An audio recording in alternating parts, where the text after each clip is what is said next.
Ассалаумағалейкум, құрметті аналар, қарындастар, қазақтың қыздары. Сіздерді 8 наурыз халықаралық әйелдер күнімен құттықтаймын.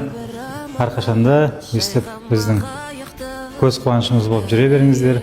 Алып анадан туады дейді. Неге қаншама чемпиондар шығып жатыр, әкімдер, ғалымдар осы анадан шығады, анадан туады.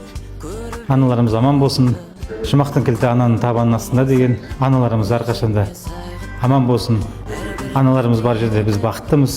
Әрқашанда өстіп бізді қуантып жүре беріңіздер. Аналарымыз аман болсын. Мерекелеріңізбен. Барлық қазақ елінің аналарын, әпкелерімізді, қарындастарымызды шын жүректен осы келіп жеткен мерекелерімен құттықтаймын. Сіздерге тек дендеріңізге саулық, аспандарыңыз ашық болсын әрдайым.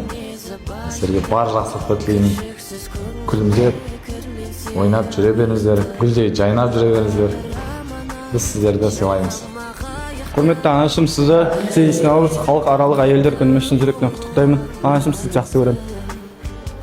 Құрметті арулар және де анашым, сіздерді келіп жеткен мейрамдарыңызбен шын жүректен құттықтаймын. Дорогие дамы, поздравляю вас с женским днем. Желаю вам женского благополучия, счастья и семейной радости. Құрметті қазақ елінің арулары, сіздерді халықаралық әйелдер күнімен шын жүректен құттықтаймын. Сіздерге зор денсаулық, ұзақ ғұмыр тілеймін. Аман болыңыздар, бар болыңыздар. Құрметті әйелдер қауымы, сіздерді 8 наурыз халықаралық әйелдер мерекесімен шын жүректен құттықтаймыз. Мерекелеріңізбен.